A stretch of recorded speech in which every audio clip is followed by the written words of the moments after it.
everybody. Welcome in. It's from the Bleachers, broadcasting live from the Findlay Hyundai studio. It's Caden Formaster and Mark Musgrave. The voice you know. We welcome you in, everybody, on what is today? Today is Hump Day. Wednesday.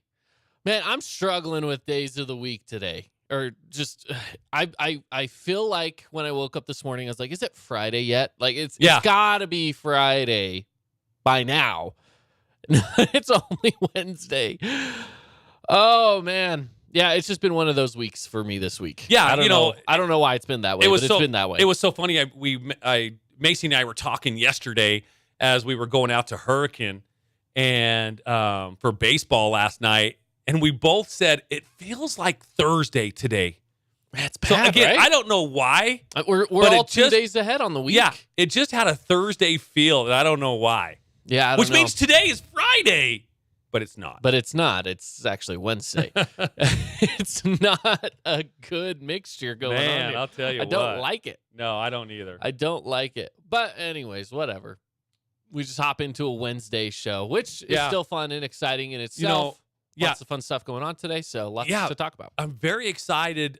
Today is the official start date of a segment that we've talked about before. Yeah. And that I've been wanting to do for a long time. And Jason Baum with Bay Equity kind of stepped in and goes, I'd love to be a part of that. And so he is. Yeah. And it's catching up on the fan. We're gonna be looking at previous student athletes here in Region 9/Region 10. Now, when we go back to Region 9 next year, do I have to go Region 9/Region 10/Region 9? No, just go Region 9. Okay. So anyway, we're gonna be looking at past student athletes that have kind of gone through all the high schools here. Whether it's Desert Hills, Pineview, Crimson, Dixie, Snow Canyon, Hurricane, and we're gonna see what they're doing now. I mean, they could have graduated 10 years ago. 5 years ago, 15, 20 years ago. We're going to start, reaching out to some of the past student athletes that you might remember that did really well. And we're going to see what they're doing now. They might be married with 3 kids. Who knows? But I think it's a fun segment. I've been wanting to do it for so long. And so really happy that Jason Baum with Bay Equity Home Loans kind of stepped in and said, I would like to be a part of that as well, so that we can do this. And it's going to be, it'll be a really good segment. And we might as well say who we have tonight, right? Yeah, today, yeah, right? Let's talk about it. So, on the show today. So, in the second hour, we'll have Ashley. A lot of you guys know her as Ashley Beckstrand. Yeah. She played basketball for Desert Hills, 5-6 years ago. I'd have to go back through my dates, but just right around there. Again, she's one of the, if not the best girls basketball player that I've seen in the 8 years I've been announcing. And I've seen some really good players. Yeah. And this isn't to slight anybody else. But when it comes to just talent and drive and, when you add all that together in a package, I really feel that she would probably be number one on my list still. You think so? Oh, she was so good, Caden. I wish you could have seen her play. Well, she played college ball. We're going to talk to her about her experience playing college basketball at Westminster. Yeah, she played a year here at Utah Tech as well. She played at BYU as also. So, she was so good. And, when it comes to girls basketball, if you get a girl that can play like a dude, they're good. And Ashley could. Yeah. I mean, she could have been on the boys team. That's how good she was. Yeah. So it was just it was a fun time, Thunder basketball. But that's who we have today, and we're going to see where she's at, what she's doing, what her plans are moving forward as well. Again, we're going to be reaching out to so many different athletes, student athletes over the past.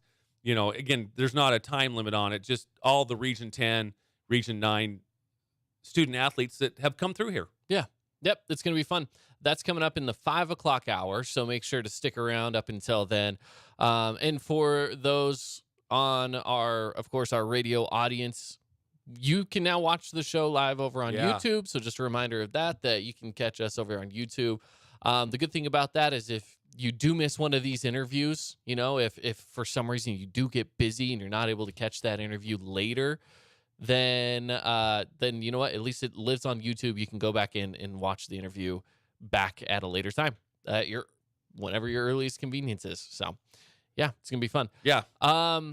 Well, since we're on the basketball conversation, lots of basketball stuff still going on right now. NBA's coming down the wire. You have college basketball wrapping up here shortly. But some big college basketball news over the last 24 hours or so is Coach Madsen of the Utah Valley Wolverines is moving on to go be a Pac-12 coach at Cal. So he's going to go be with the Bears over there. Yeah. It's a good move for him. Yeah, big move for him. I'm sure there's a pay raise in this going. 100%. Yeah.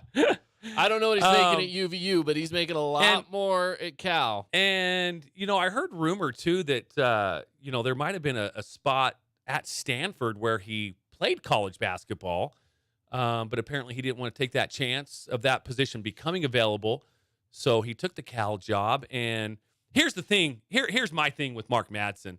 He was a Laker back in the day. He won 2 championships with him. Yeah. Back in the Shaq and Kobe days.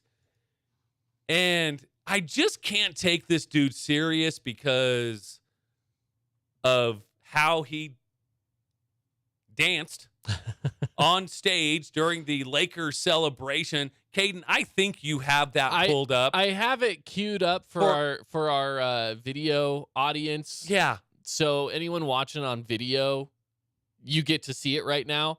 And if you're listening on radio, there might be enough delay that you can get to the video to watch it in time. So hurry up to YouTube and check it out. Just know that, he has absolutely zero rhythm. He has zero dance ability. Yeah, it's not good.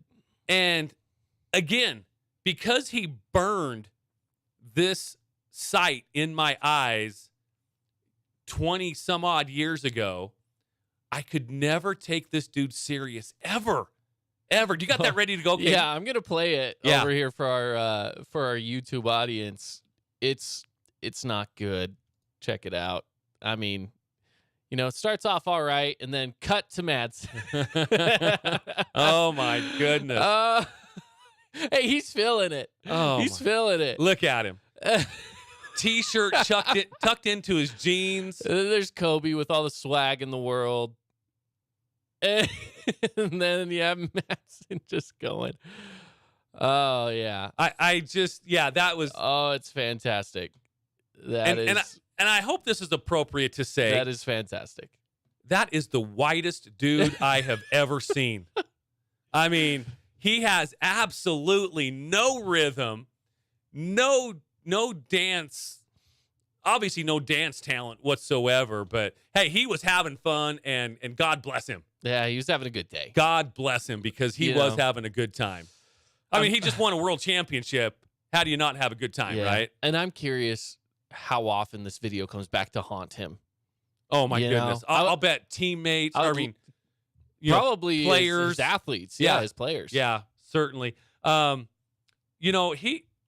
He is a good basketball coach, though, at UVU. What was his record at UVU there, Kate? He was 70-51 at UVU. Yeah, he had a 20-win season in 21-22 season. He good basketball coach. Mm-hmm. I just can't take him serious. No. It's burned in my eyes and my brain of him dancing. I mean, you talk about white. They have that movie, White Men Can't Jump. Mm-hmm. White men can't dance either. No, not Mark Madsen. My goodness. No, yeah, it's rough to watch. Rough to watch. Yeah. So, anyways, well, congratulations to him and his family, though. Like I said, I'm sure there's obviously a pay raise there. Going back to his old stomping grounds in college, but he'll do well at Cal, I believe. Yeah.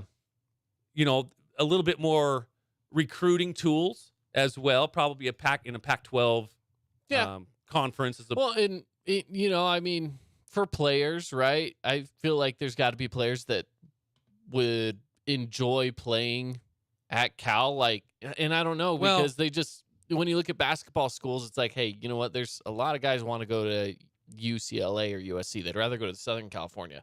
And we also have seen how good San Diego State was this year as well. So throw them into the mix. For some of that California talent, some of the Western talent, where would you rather go? Cal's probably not high on that list right now.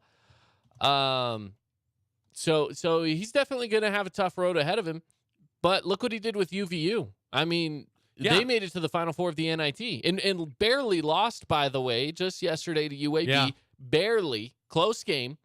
Had a chance to go play for the NIT title. Yeah. But it came up just short in the Final Four. But still, going to the Final Four, that's tough to do in any tournament. And the NIT is the second best tournament outside of course, the main NCAA tournament. And let's be honest, there's teams in the NIT that are better than a lot of teams in the March Madness bracket. Just how they assemble the March Madness bracket, where you've got automatic bids and things like that. So there's teams that probably record-wise are more deserving than other teams, but yeah, hey, he was a two-time WAC regular season champion in 21 and 23. Also WAC Coach of the Year this year, 2023. So he's actually building a very nice resume. He's 47 years old. I like to think that's still pretty young. I agree. So in the world, he's building a nice resume. In the world of professional sports, and in the coaching realm side of it, absolutely, he's still on the young side. Because my goodness, he can coach for another 20 to 25 years comfortably. To 67, 72. I mean, how old are some of these other coaches out there? Like, how old's Coach K? That he just retired. Yeah, he's just retired, but close but how to the old age was of 70. He? So sure. Absolutely, I think he's older than that, dude. I think Coach K. He's 76. I was going to say mid-70s. He retired at 75. Yeah. So again, he can go another 20, 25 years. Now here's the thing. Cal needs the help. Yeah. Do you know what Cal's record was this last year? Yikes! If you had to guess, I'm going to go, and I don't have it in front of me. Yeah. They were bad. They were bad. How about 5-20? 3-29.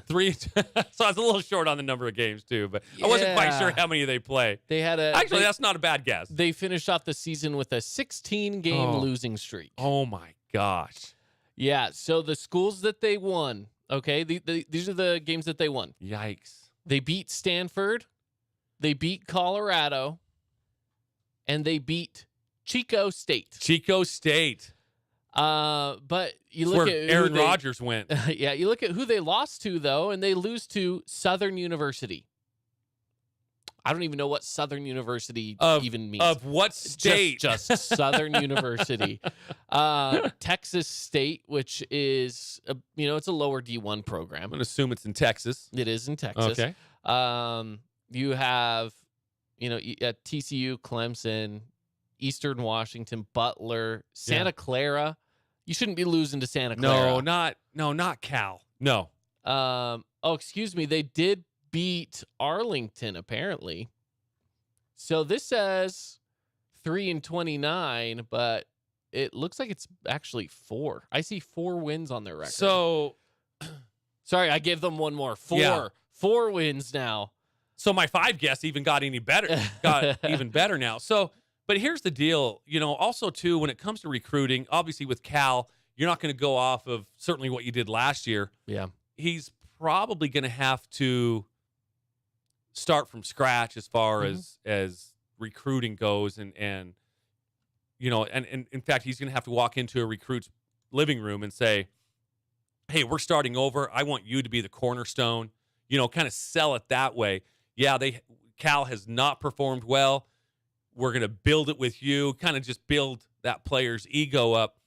But also, too, he can lean on his NBA background and those connections that he has in the NBA. And I'm telling you what, man, when you've got Laker brass on your phone that you can just dial right away, and other teams as well. Shaq, he can call up right now. I'm sure they probably chat still.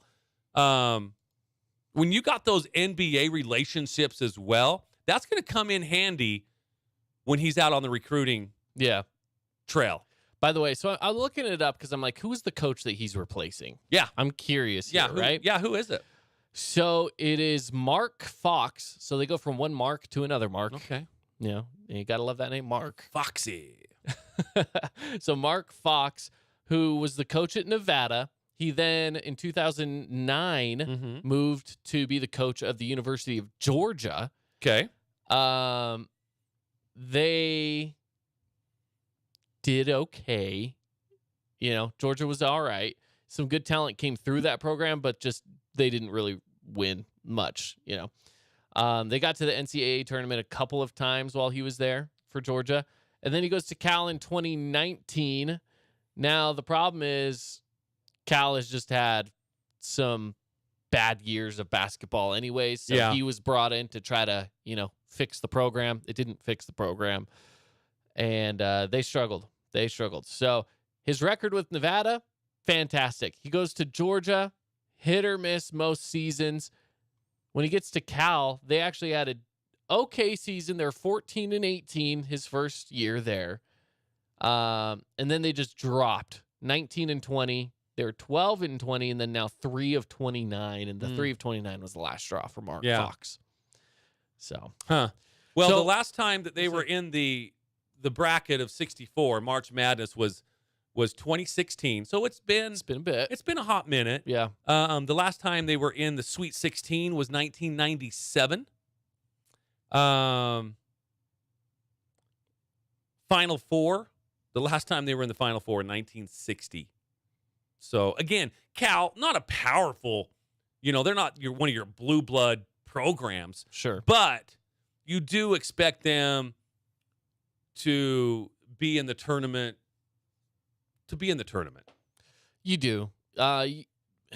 It's tough because with Pac-12, it's like you look at any of those schools and you think, you're right. You think all of you guys should be good enough to have a foot in that door.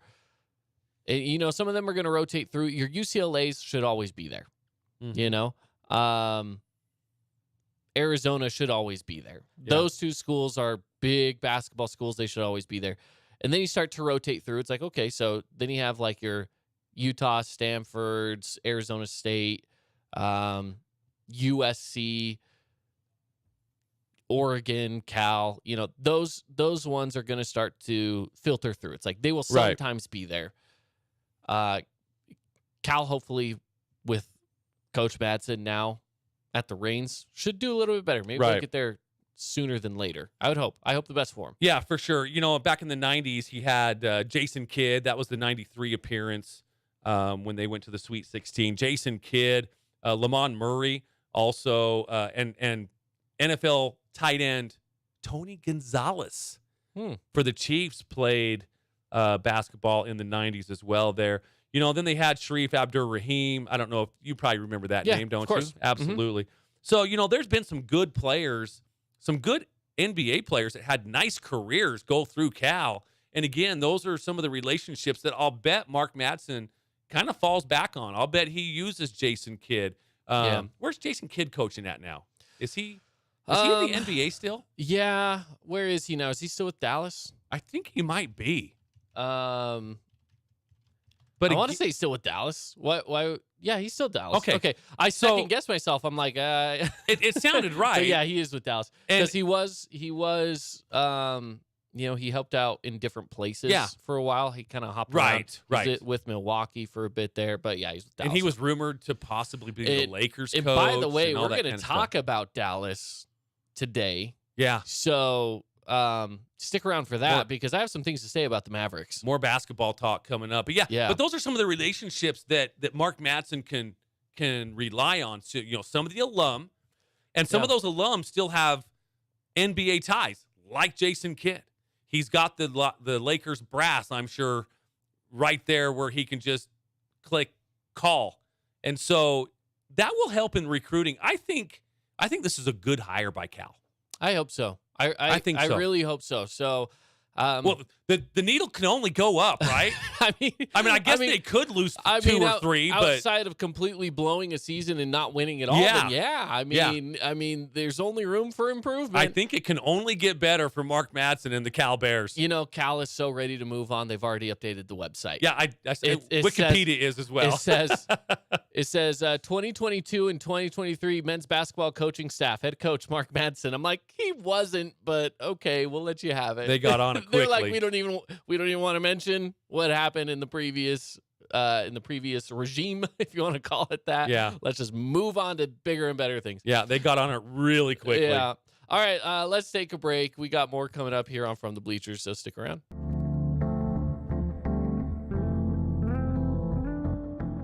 Did you know that St. George News has a new app? Download the St. George News app today and stay up to date on everything happening in Southern Utah. Get instant notifications on news, weather, sports, and more. Download the app today and get your local news now. Hey, it's Sheldon Demke. Check out the latest episode of What's on the Menu, a behind-the-scenes tour of local restaurants. We'll see some of their favorite dishes and get an inside look on how these dishes are prepared. Check out this week's episode at stgeorgenews.com and click the shows on the menu tab. As a local business owner, it's important to get the word out about your business. More people equals more revenue for you. Get your business in front of over 160,000 people in Southern Utah each week with St. George News. Contact St. George News today. Media is everywhere. It's a part of our daily life, our routine, not just for entertainment, but to stay informed. Local media has the biggest impact on your daily life. It's what's around you, what matters. And at Canyon Media, our goal is to deliver the very best in local entertainment, news, and media.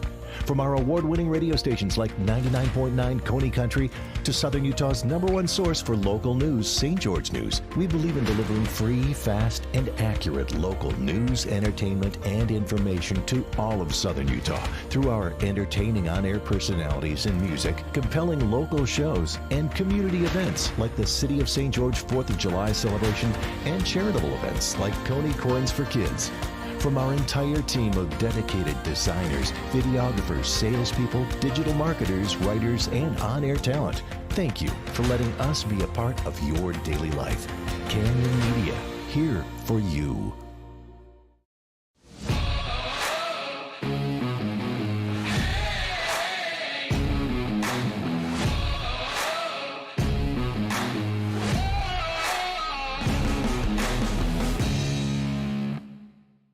Check out this week's edition of TGIF on stgeorgenews.com. TGIF is your weekend adventure guide to all the fun and exciting things going on in Southern Utah this weekend. Find this week's edition at stgeorgenews.com and click the shows on the menu tab. Have a blast this weekend. Hey, it's Caden Formaster. And Mark Musgrave, the voice you know with the Fan Sports Network. Check out our local sports radio show, From the Bleachers, live every weekday from 4 to 6 p.m. Listen to us on the radio on 99.5 or 95.3 FM. You can also listen through the Fan Sports Network app or watch the show live on the Fan Sports Network YouTube page. The Fan Sports Network is your home of Utah Tech Trailblazers, high school sports, and the pros. The Fan Sports Network, Southern Utah's home for local sports.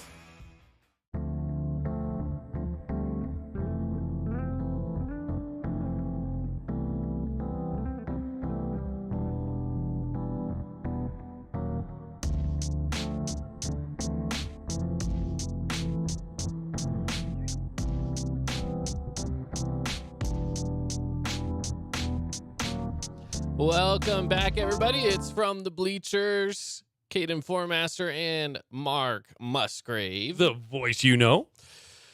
So, Mark, again, a lot of basketball to cover today. But before we get into that, I want to remind our listeners that with basketball going on, there's still basketball going on here in Southern Utah. There's a 3-on-3 tournament that's on fire. Absolutely, man. You want to get your team entered into this. It is going to be a gas over there. If you go on over to thefansportsnetwork.com, you're going to see something in the contest tab is where we're holding it. It's called Battle on the Blacktop. When you see Battle on the Blacktop, let me just give you the details of what this all entails. So it's a 3-on-3 tournament. Now, people can participate of this almost any age. Really, it's grade 3 all the way through adults can participate in this. Right. There's age groups for all of them that are involved. So if you want to be a part of it, you can. It's happening April 21st and 22nd. So it's coming up in about 3 weeks. Cost to sign up, $150 per team. Each team is guaranteed at least 4 games. And then there's also going to be 3-point shootout and more, that kind of stuff. So yeah, get signed up. Adult teams for male, female, and for co-ed. So lots of different options. All of this to support Cora Kids. It's a charity. The proceeds and stuff are going to go towards building basically kind of like what we have here is like the Be More complex, but it's a Be More girls home in Ethiopia. Yeah. To help out Ethiopian children have a place as like a rec center for them. Right. To be able to get together and give them a place to hang out and, just be a kid. Yeah. you know, for sure. And enjoy themselves. So it's for a good cause. Sign up today. It'll be fun. Yep. Now, with that said, let's continue on talking a little bit of basketball. NBA season's winding down. To start things off, of course, Utah Jazz right now are sitting in a place they want to be in, which is they're losing games and they're going to get a better draft pick. That's kind of where fans hoped they would be. I think that I think they're not making the playoffs at this point. They'd have to win a lot more games, and right now they're a little beaten up. So Markkanen is out as of right now. I haven't seen a lot of some of the other talent that's, again, been in and out of injuries. So I think the Jazz are in a safe spot right now. We'll see, though, when it comes closer to the draft, really when it comes to the I was just going to call it a raffle. Right. Well, you know what I'm talking about, where they go through and they select the lottery. Yeah, the lottery. The lottery. That's what I'm talking about. Draft lottery. So we'll see. I think they're in a good spot for it. But I said I wanted to talk about Dallas just because Dallas is kind of in the same seat right now as Utah. Right. Which, let's go back to beginning of February when they said, let's pick up Kyrie Irving and let's make a push to win the playoffs. They were in 4th when they got Kyrie on their roster back on February 9th. They are now in 11th, outside of the playoffs completely.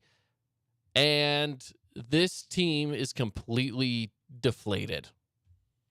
Yeah, no question about it. And, there's a reason why Kyrie has been with 5 teams? That's 4. 4? 4 teams.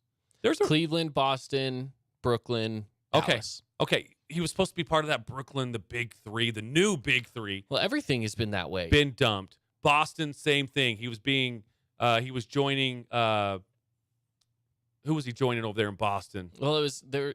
He was over there. Gordon Hayward was there. Al Horford was there. Yeah. I mean, that was supposed to be they built up a decent roster in a young Jason Tatum and Jason Tatum, who I was thinking. Jaylen Brown was still around. I mean, they had a good team. He was there with good talent. Wasn't the Mavs just in the Western Conference Finals last year? No. Were they? No. I don't think so. 2 years ago? It wasn't long ago. I don't remember when the last time was. It wasn't long ago, though, was it? I'm going to look it up. But going to the point of, normally and I know basketball's different now than it was back in the day that I remember when. I guess they were in the conference finals last year. Yeah, just last year. For some reason, I was thinking it was someone else, but now I'm sitting here like I don't know who else it would have been. Yeah, it was Luka. It was Luka. Yeah. Yeah, that's right. But it's just, when they beat Utah, when you're supposedly one of these great players, and yes, I did use air quotes for the word "great" for our radio listeners.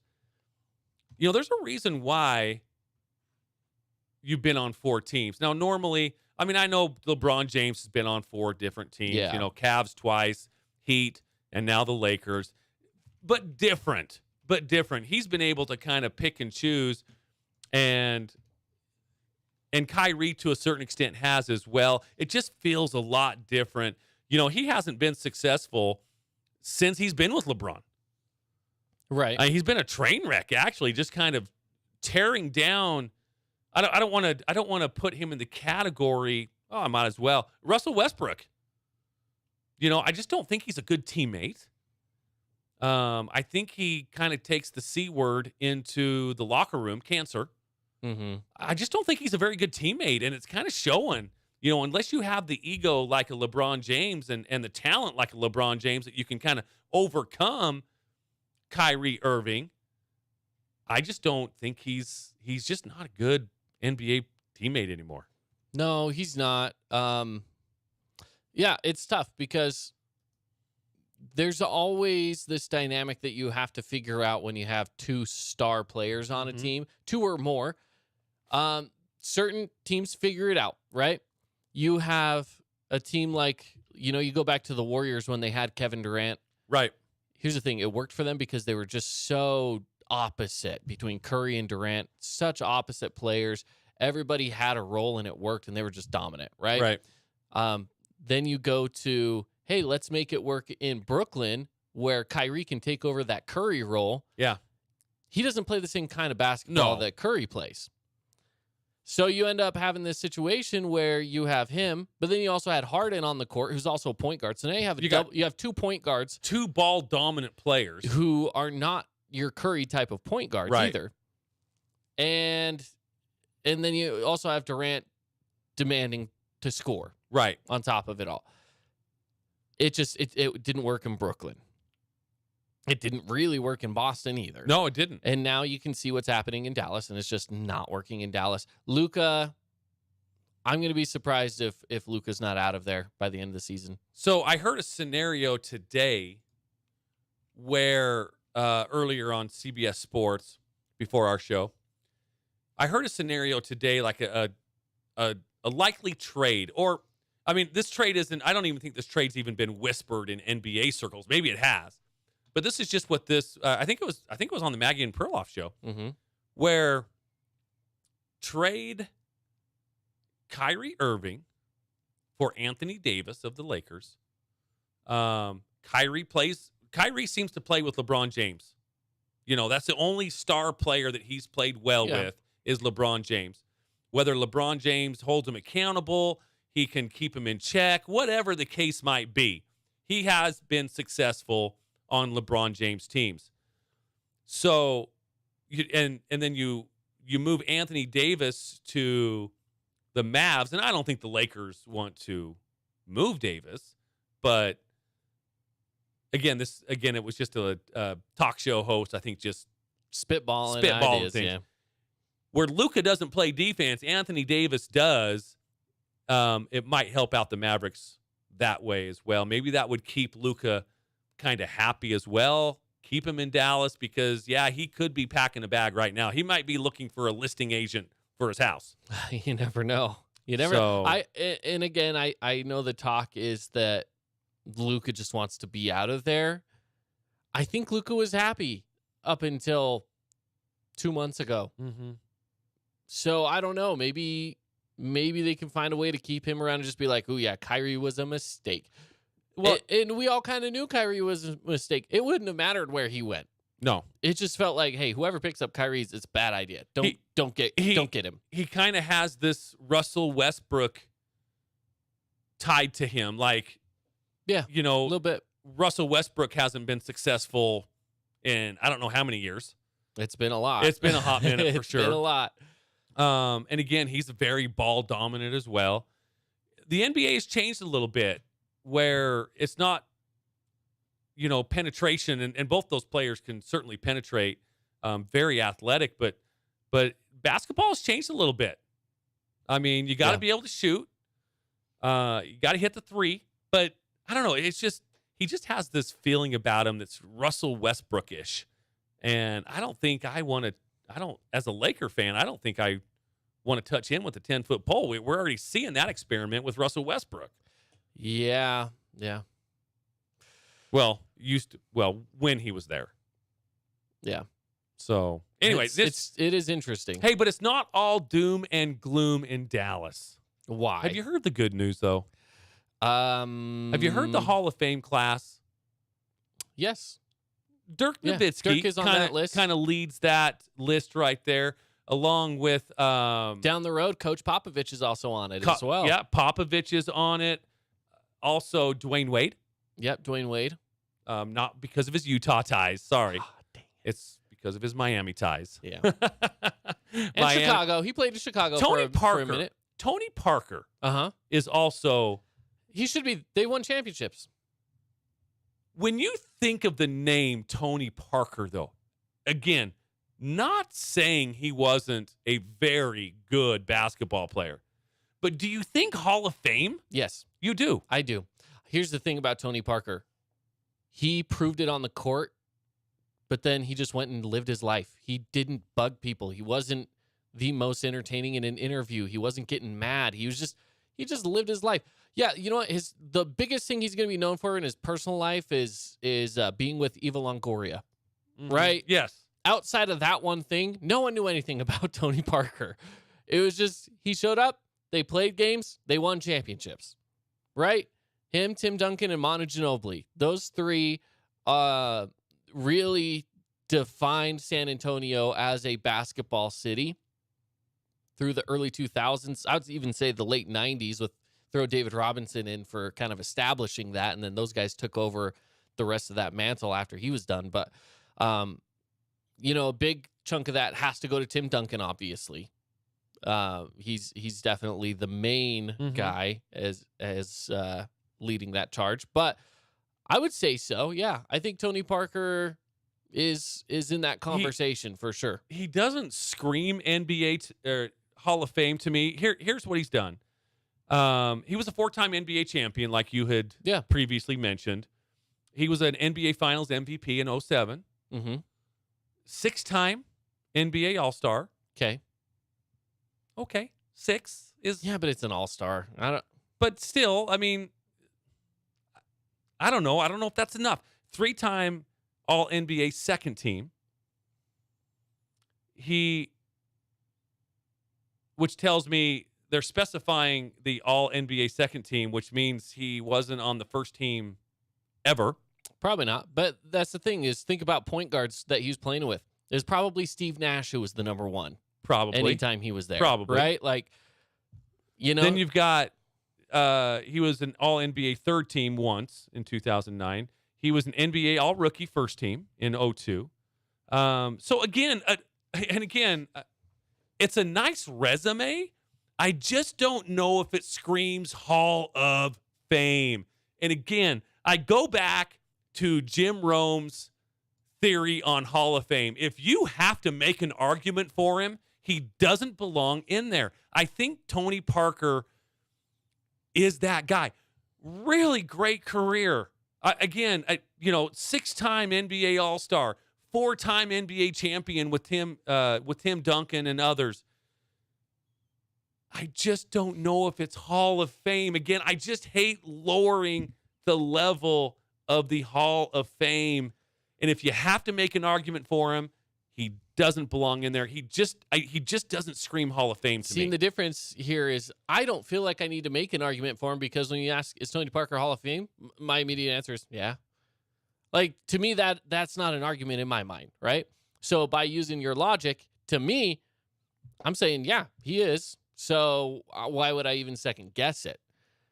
And now you also have to understand, too, this is under my lens of understanding that not the greatest of the greatest are still going to get into the Hall of Fame. Some of your second-team guys are still going to find their way into the Hall of Fame. Now, I feel like he's probably one of these players that's on the lower side of the Hall of Fame. Like, if you were to throw them all on a list and rank them, yeah, you know what? He's definitely going to be in the lower half. But that's my question. Guaranteed. Should we have different levels of the Hall of Fame? Remember back in the NFL, somebody actually threw that option out there where instead of having a gold jacket at the Hall of Fame, maybe you have a an off yellow one that puts you on the levels of Hall of Fame. But then with that, it's like, okay, so then the Hall of Fame should be Michael Jordan, Kareem, and LeBron, and no one else should be in. Kobe, Magic, Bird. And then who else? And then that's it? And that's the whole Hall of Fame? Yeah. I don't agree with that. There's more. There's more. Because here's the other thing, too, is you also have to look at it by franchise. And it's like, okay, who are the ones that put the franchises on the map? And sometimes it's like, you might not. Tony Parker played for one team his whole career. What would his career look like if he played for the Lakers, or if he played for the Bulls, or if he played for the Knicks? Well, he played for San Antonio, and they still won 4 championships. Who was a great team. They had Tim Duncan. I don't know if he was there with the transformation of David Robinson or not. I think he was. After. I think David Robinson was out after. So I pulled up. You mentioned Steve Nash. Yeah, I pulled up Steve Nash's. By resume. the way, before you get to that, I also one more thing with Tony Parker. The amount of work that he did for basketball in Europe, because he is French. He is. And the amount of work that he put into to establish basketball in Europe is huge. I would say Dirk Nowitzki kind of helped really kickstart the love of basketball in Europe, and Tony Parker was there through its climb. And that's another one of those things that you have to throw into consideration for the Basketball Hall of Fame. And this and you just specified that, and that's just where I was going. This is the Naismith Basketball Hall of Fame. It's not the NBA Hall of Fame. Yes. So I totally get that. Anyways. You mentioned Steve Nash. Yeah, I brought him Steve up. Nash. He's an 8-time NBA All-Star. Yeah. To Tony Parker's 6. He was a 2-time. MVP. Yeah, MVP. Mm-hmm. Now, one of them probably not deserved, but he did get it. Shaq has something to say about it. Kobe does. He's a 3-time All-NBA first team. So, again, that was one that Tony Parker... Yeah, he was wasn't on. He was fighting a lot of good guards at that time. Again, he was a 2-time All-NBA second team, 2-time All-NBA third team, 5-time NBA assist leader as well. I didn't see any of those assist leaders or anything with Tony Parker. I don't know. I just have, my theory and my thoughts on the Hall of Fame. I just feel that if you don't say his name, and back in this time, this was, I kind of lost interest in the NBA in like 2019, 2020. Yeah. So I was still very into the NBA at this time. And when you say Tony Parker, I don't automatically think one of the all-time greats. I don't think Hall of Fame. I think really good player, and he has a resume to back it up. But I just don't think Hall of Fame. That's just me. Yeah. And I get that. And again, I do. And maybe that is because I do see the lens of world basketball, not just NBA basketball. He was huge for basketball, which France. is why Pau Gasol is probably Pau Gasol, in this list as well. Pau Gasol is hey, Spain, I was know. amazing because of the Gasol brothers. You're right. Not to mention that, by the way, Pau Gasol also won NBA titles. Yes, he did. You throw with that Kobe. into it. Yep, with Kobe. Now, Marc Gasol doesn't sniff the Hall of Fame, right? Even with what he did in Europe. Again, he might be one of those that's on the cusp that someone makes the argument for, like what you're talking about. I wouldn't put him in there, but I wouldn't be surprised if all of a sudden you see his name pop up in the Hall of Fame. I'd be like, okay, sure. I love Hall of Fame talk. I really do. I just because everybody has a different opinion of the Hall of Fame, and so. And again, Jim Rome said this. I took his thoughts on the Hall of Fame probably 25 years ago. Okay. I remember him saying this on his show, and I was like, you know what? That it just kind of rung with me. Like that's true. If you have to make an argument for a guy, we shouldn't put him in the Hall of Fame. You should be able to just say a name. Oh yeah, he's a Hall of Famer. Yeah, that kind of thing. Should be easy. Exactly, because we are talking the Hall of Fame, and I just, my thoughts. Well, okay, and we got to wrap up and go to a break here in just a sec, but we don't have to do anything. The last word of that phrase is fame. If they're not famous for their sport, right? And it's like if the world doesn't know who they are they really, the tops of that game? Like, I don't know anything about tennis. I know who Roger Federer is. Yeah. He's in a tennis Hall of Fame. I know who he is. For sure. He'll be tennis Hall of Fame. And Venus and Serena Williams. I know who they are. Do I know very many other tennis players? No. But I know those ones. Andre Agassi, Pete Sampras, Jimmy Con. You don't know those names? I don't follow tennis at all. Those were back in the 90s. Okay, yeah, there you go. Andre Agassi? What the? Beats me. I'm out of here. Throw the headphones. It's all good. We got to take a break anyways. So we're going to take a break. More coming up next.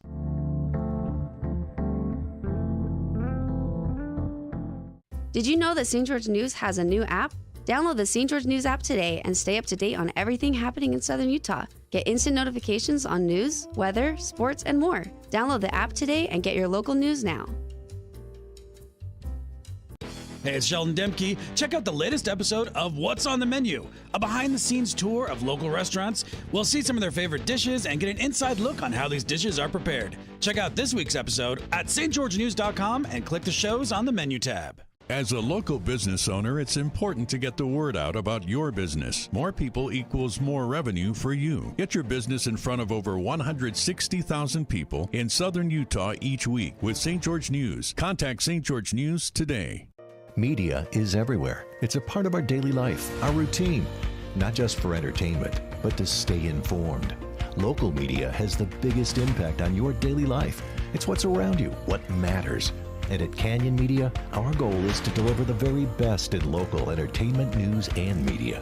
From our award-winning radio stations like 99.9 Coney Country to Southern Utah's #1 source for local news, St. George News, we believe in delivering free, fast, and accurate local news, entertainment, and information to all of Southern Utah through our entertaining on-air personalities and music, compelling local shows, and community events like the City of St. George 4th of July celebration and charitable events like Coney Corns for Kids. From our entire team of dedicated designers, videographers, salespeople, digital marketers, writers, and on-air talent, thank you for letting us be a part of your daily life. Canyon Media, here for you.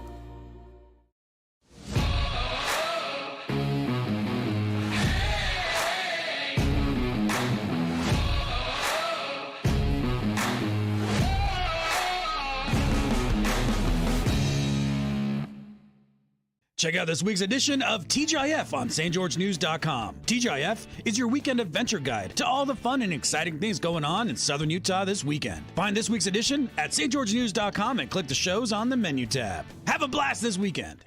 Hey, it's Caden Formaster. And Mark Musgrave, the voice you know with the Fan Sports Network. Check out our local sports radio show From the Bleachers live every weekday from 4 to 6 p.m. Listen to us on the radio on 99.5 or 95.3 FM. You can also listen through the Fan Sports Network app or watch the show live on the Fan Sports Network YouTube page. The Fan Sports Network is your home of Utah Tech Trailblazers, high school sports, and the pros.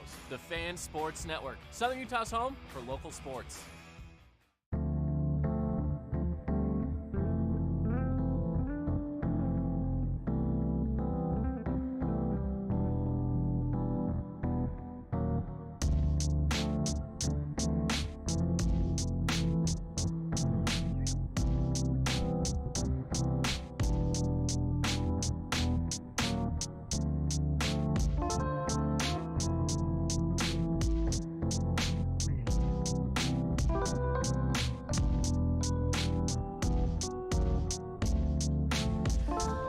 Welcome back in, everybody. It's From the Bleachers.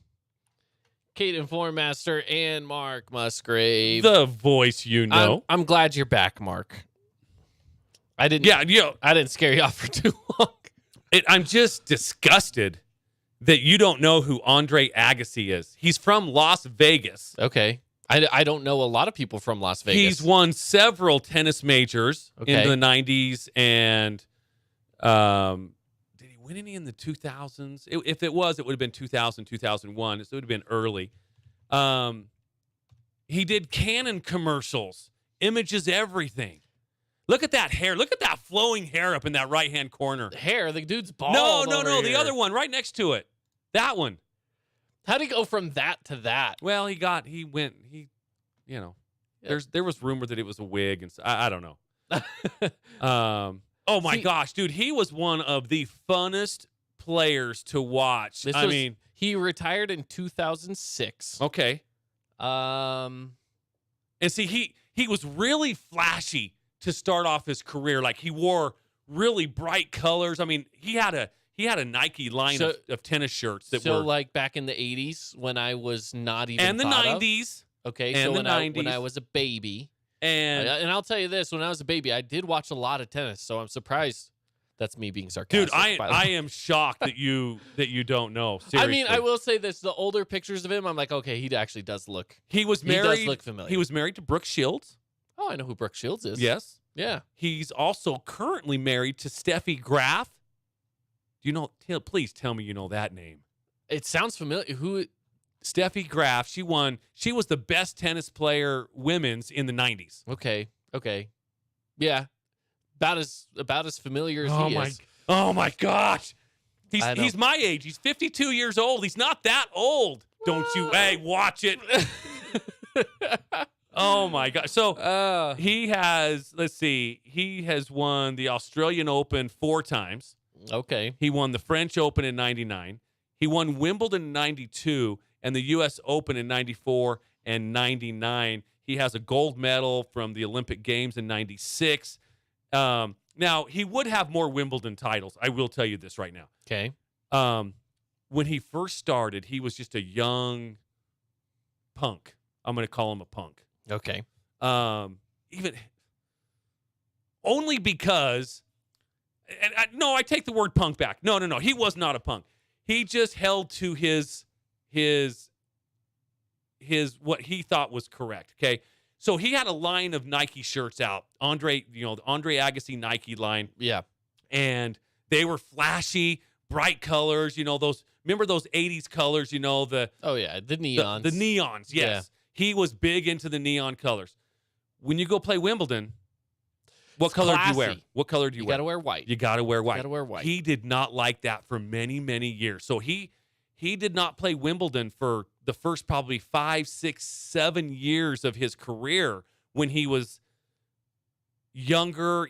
Tennis is a young person's sport. Oh, yeah. So that you got to take you can advantage. have professional tennis players at 17 years old. Yes, exactly. So he didn't play Wimbledon those many years. Now, when he did go in 92, he did win it, but it took 5 or so years because I think he went pro at it'll probably tell us here. He went pro in 86. So at 16 years old, wow, he went pro just down the street here in Las Vegas. And now he's tearing up the Las Vegas pickleball courts. He might be. Dude, could you imagine Andre Agassi and Steffi Graf? And you go up to play some doubles, and you're like, hold up, wait. I want the next group, not you. Yeah. Yeah. Yeah, that's fair. He was ranked number 1 for several for a couple of years. I mean, he was against Pete Sampras and some other great players as well. But great, probably the greatest era of U.S. men's tennis. Seriously. It really was. And that's the thing is a lot of the famous tennis players aren't necessarily from the U.S. Not anymore. It was back then, though. It was back then. In the 90s, it was. Yes. Yeah. Mm-hmm. By the way, so we talked pickleball for half a second. Did I tell you my pickleball story? No. And I love pickleball stories. I know you do. So here's the thing. Last weekend on Saturday morning. Now for those who might not know, I also am a part of Planet 105.1, one of our sister stations, and I do some work with them as well. So on Saturday, they did a thing that was called Learn with Lorray. Yes. Part of Lucas and Lorray. Yes. And it was to go play pickleball. Lucas is a semi-professional pickleball player. He's very good. He's good. I still want to play him just to see how bad he smoked me. But so he did not play. But Saturday morning, got a group of listeners together with Lucas Lorray, myself, and we went to Summit Athletic Club and played some pickleball. Brian Young was there, one of the other guys that we work with. Really anyway, good. So we played. I have never played pickleball in my life until Saturday. Okay. Outside of trying it in high school PE, right? Okay. Anyways, I did okay.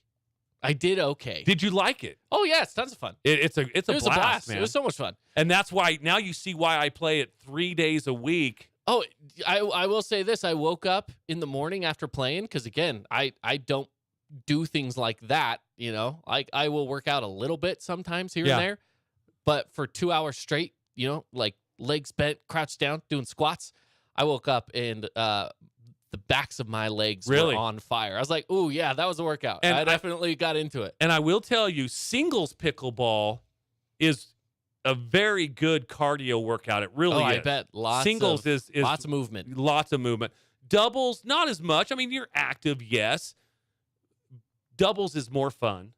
Yeah. But singles will be a much better cardio workout for you. And singles is fun too, don't get me wrong. It's, you know, I couldn't play 2 hours of singles. I could only play maybe 45 minutes to maybe an hour of singles pickleball because it's that strenuous. Well, maybe I'll get into it. Dude, you should. It's awesome. All right, we got to go to a break. We'll be back top of the hour. Stick around here on From the Bleachers.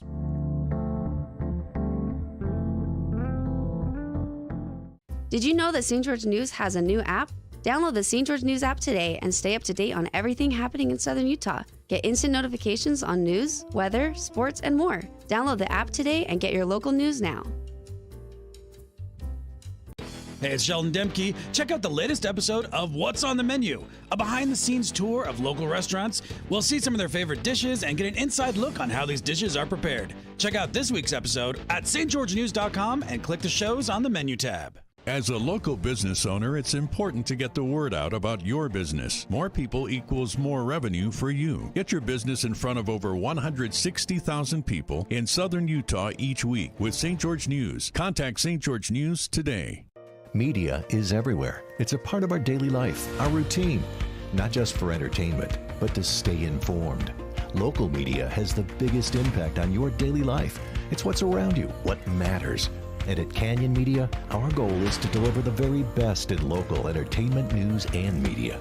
From our award-winning radio stations like 99.9 Coney Country to Southern Utah's #1 source for local news, St. George News, we believe in delivering free, fast, and accurate local news, entertainment, and information to all of Southern Utah through our entertaining on-air personalities and music, compelling local shows, and community events like the City of St. George 4th of July celebration and charitable events like Coney Coins for Kids. From our entire team of dedicated designers, videographers, salespeople, digital marketers, writers, and on-air talent, thank you for letting us be a part of your daily life. Canyon Media, here for you.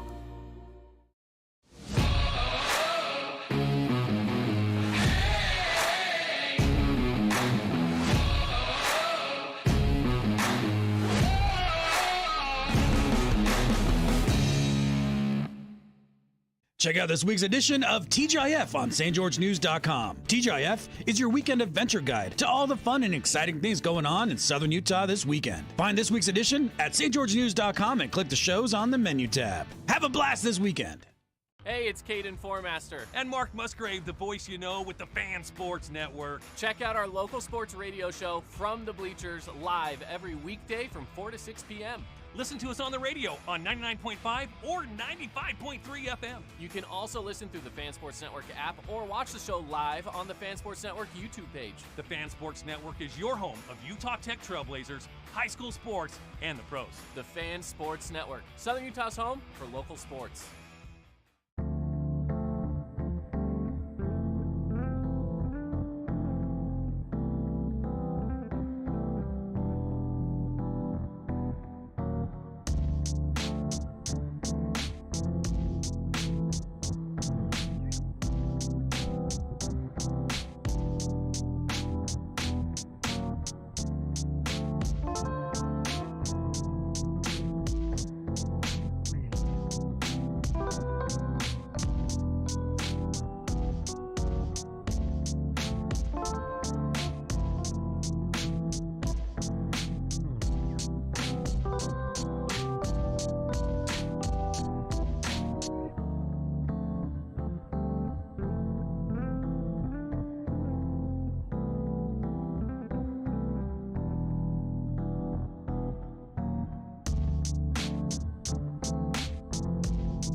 Did you know that St. George News has a new app?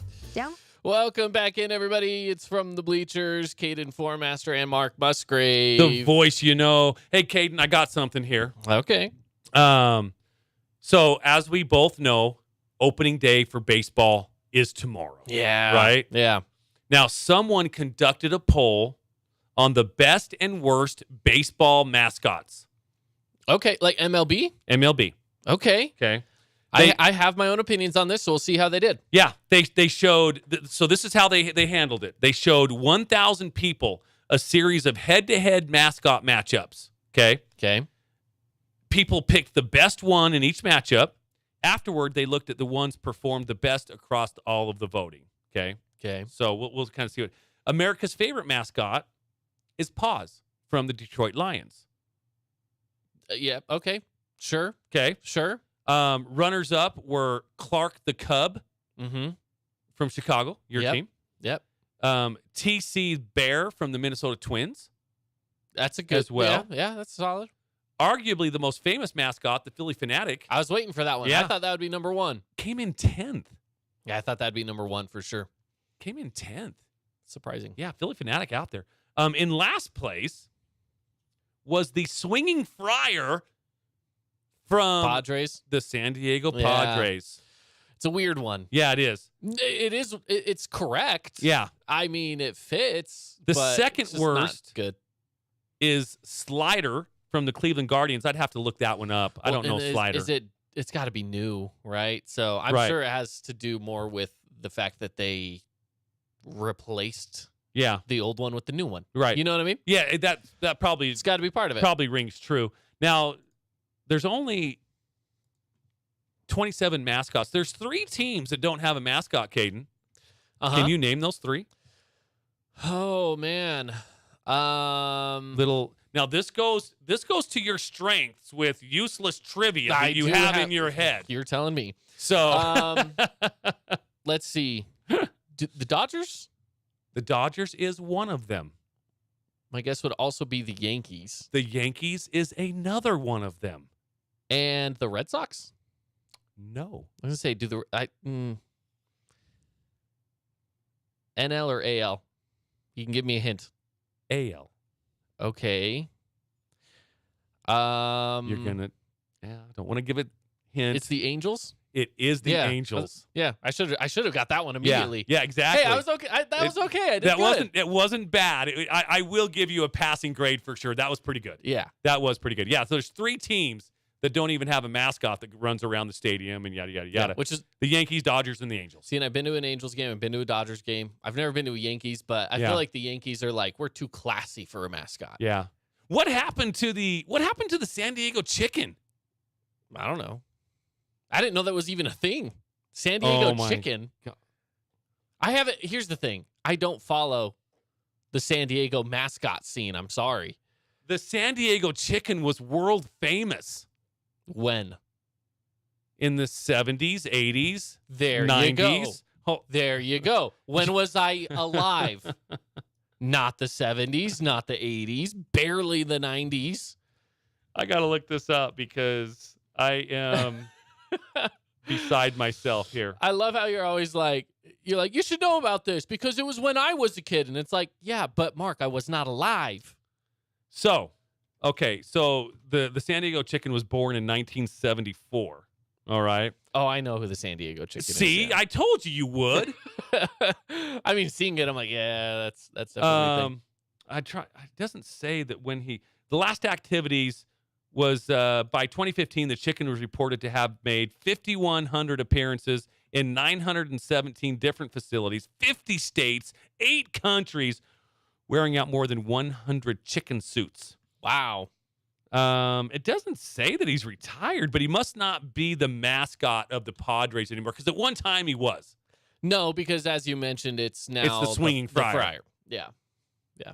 But Which yeah. I think that kind of came about when they rebranded. How long ago was it that they rebranded? I don't know, because I feel like he was there. I went to a Padres game back in like 2009, Mm-hmm. and I feel like he was there back then. But I could be wrong. Yeah, I wish it had a little bit more information on what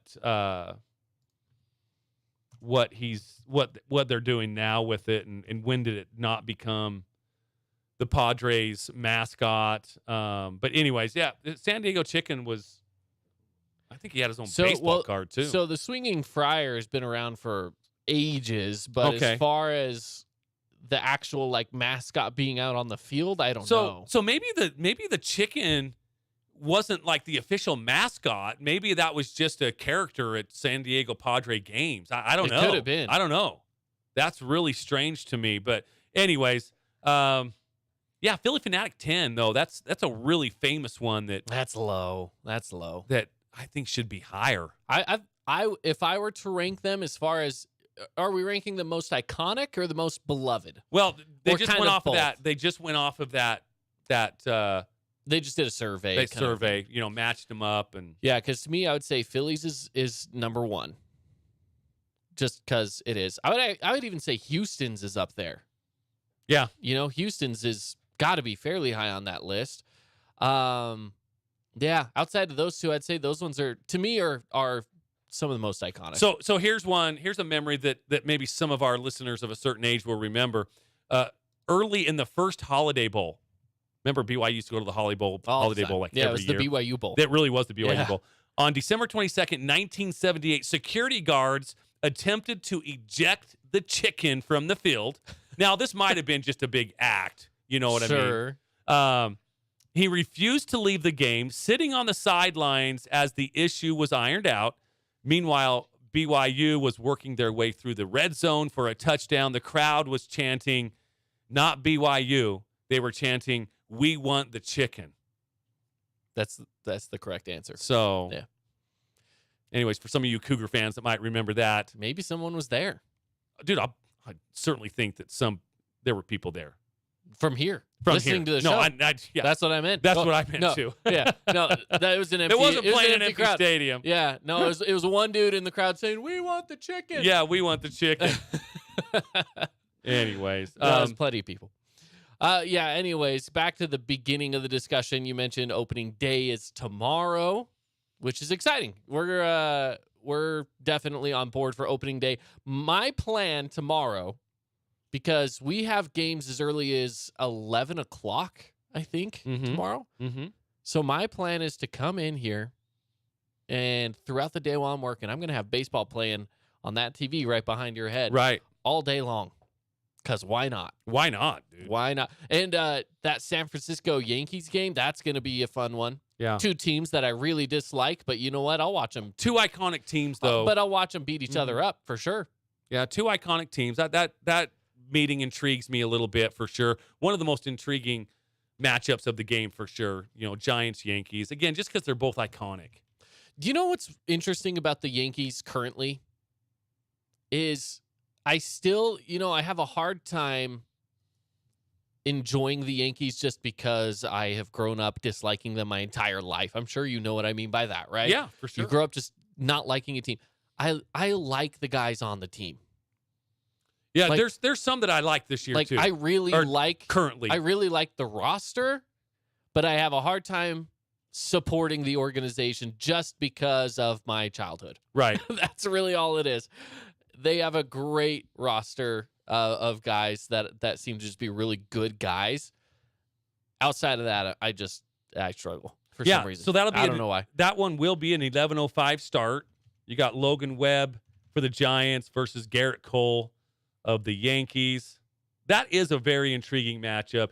Brewers Cubs, okay, that's all right. I mean, it's a division matchup.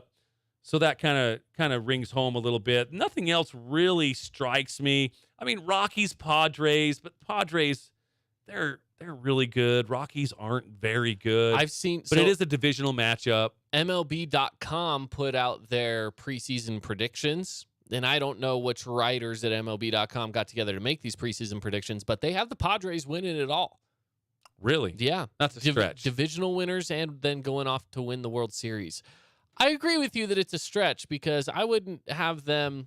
I don't even know if they're the best in their division, let alone best in the league. Come on. I mean, a lot of great things a lot of They'd have to play. I don't want to say miraculous things, but a lot of things would have to happen for sure. They'd have to play some primo baseball. Yeah. Yeah. Some other matchups here. I wish the A's were better because that Angels-A's game so do I. would be kind of fun to watch, but the A's just don't have, and there'll probably be about 17 people in Oakland Alameda Stadium. Who knows? I'm curious for an opening day game. Shohei is on the mound, and I do want to check in on that game tomorrow night a little bit. Now the problem is I'm going to be calling a baseball game. Yeah. So we're going to be. Where we at? Are we at Desert Hills? Desert Hills Crimson at Desert game. Hills. Yeah. It's that Crimson Desert Hills makeup game. So that's the one that we're going to be broadcasting. So I'll be over there, but I might pull up a score here or there. Maybe I could pull it up on my phone and watch a little bit of it. We'll see. Yeah, and the D-backs Dodgers. Obviously, I'll be interested in that one. Again, that's an 8:00 start. I will also be at the Desert Hills game as well. So anyway, there's some good matchups. A little bit lackluster though for opening day. A little bit. I wish there was disappointed. I wish there were more divisional matchups to kind of start off the season, or more iconic matchups like the Yankees and Giants. Yeah. How do you feel, by the way? This is the first year in baseball that this has happened. Every single team is going to play every other team. All 30 teams will get a chance to play each other. So there's going to be a series where every team gets to play every team. How do you feel about that? Because it's very much like basketball, right? Basketball, every team gets to play every team. Yeah. NHL, that happens, right? Baseball, for a sport where they play a lot of games, just never. They've never had it where because before, like what we talked about just the other day, American League teams played American League teams for the longest time. Long time. And now they've meshed it a little more. This year, they full on are just like, it's one big league. Let's all have everybody play everybody. Yeah. How do you feel about it? In nowadays baseball, I'm good with it. That's good. Some of these players will now play in every single ballpark, which is kind of cool. Think about back in the 60s, 70s, and 80s, 90s. Well, 90s is when interleague play kind of came around, but think of those players that played in the National League that never played in Yankee Stadium or Fenway Park. And then there's also players that were in the American League that never played in Wrigley or never played at Dodger Stadium. So this is kind of cool. Yeah. Again, there's some of that magic that left when it was AL versus NL, and then they'd have a little 2-week period of interleague play that was kind of cool, I guess, but it took a little tiny bit of shine off of the World Series, especially if the teams had already played before. New baseball, though, schedule, I'm good with it. I think it's good. I agree. I think it's good. I mean, why not? Yeah. Have the opportunity for every team to go play every team. And in today's day and age, everything just feels so much more connected anyways. So I like that baseball is moving towards that side of things as well, of just being a little more connected. And I just don't see it as a bad thing. I don't see it as a bad thing. So I'm happy with it. Again, opening day tomorrow. And, speaking of baseball, as I mentioned before, we do have a lot of baseball going on this week. I know that yesterday we had Region 10 baseball. We have some going on tomorrow as well. We have Friday. We need to go over all those results. Well, I know. Later in the show. We haven't even touched those results yet. So we'll get there, though. We will. We'll get there. We will definitely For those get there. watching on YouTube, though, here's something cool that we just implemented this week as well, is that, if you are watching us on YouTube, we have the scores on the screens from the games and schedules and whatnot. So, so if you're watching on YouTube, you do get to see those scores and schedules right there. But we will talk about it for our radio listeners coming up. But we're going to be getting to an exciting interview. So we got Jason Baum coming in, and we're going to be catching up right here on the Fan. Yeah. It's going to be fun. I love it. So, all right, let's get to that break. And when we come back, that's what we'll be doing. So stick around.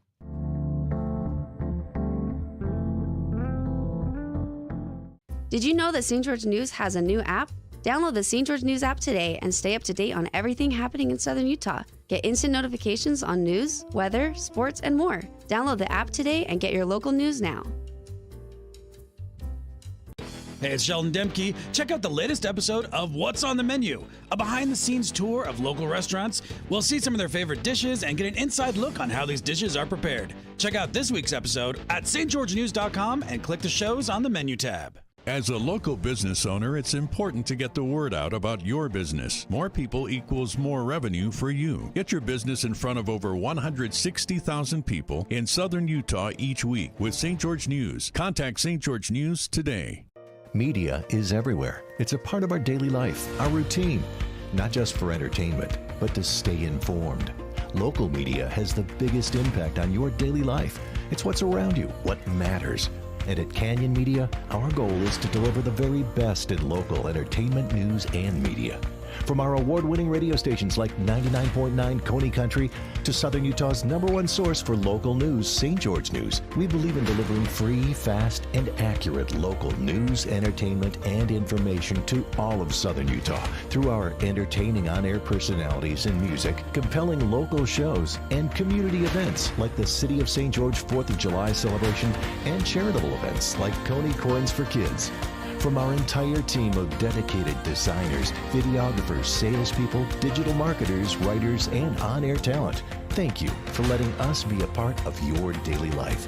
Canyon Media, here for you.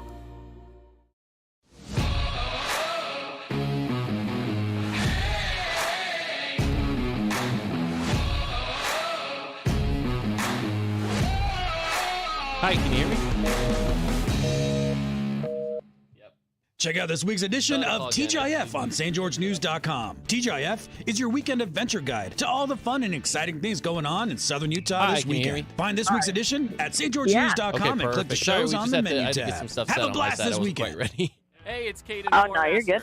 Ash, how you doing? Doing good. How are you? Not too bad, man. This is so cool that we're doing this. I can't wait to catch up and see what you're doing. Listen to us on the radio on 99.5 or 95. I might have to do a starting lineup. And now, the starters. We'll see. No, you're good.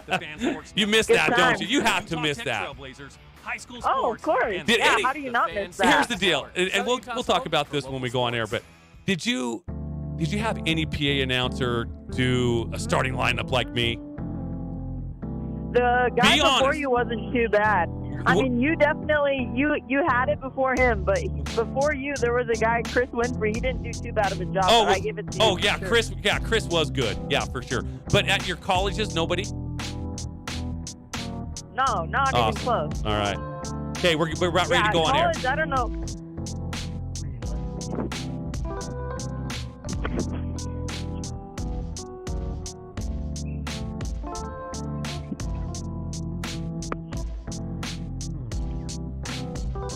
All right, we are back here on From the Bleachers, getting things set up for our upcoming interview, of course. So thank you for sticking around through the break.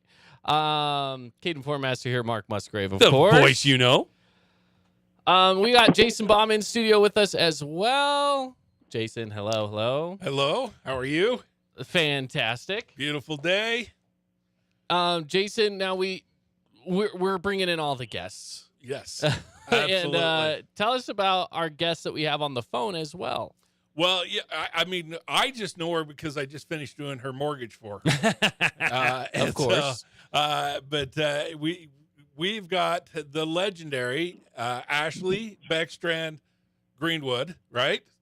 Did I get that right, Ashley? Yep. All right, good. Yep. And so, Mark knows her so much better because he called all of her games when she was at Desert Hills, and obviously was able to watch the greatness that was there. I've got to know her just briefly over the last few months as we helped her and her husband get into their home. So yeah, so this is awesome. I get to fulfill some fun things here. So Ashley, I was just telling Caden when we started off the show today that, we were starting this new segment. It's been something I've been wanting to do for a long time, is reach out to past Region 9, Region 10 student athletes throughout Southern Utah. Maybe they've been graduated for 5 years, 10 years, 15, 20, 25. Doesn't matter. There's no time limit on that. It's a segment I've been wanting to do for a long time. And we finally kind of put it together. Jason said he'd like to be a part of that, so we were certainly open arms with that. And both of us, Jason and I, were at lunch a couple of weeks ago or last week, and we thought, oh my gosh, Ashley would be awesome because there's some things happening in your life right now.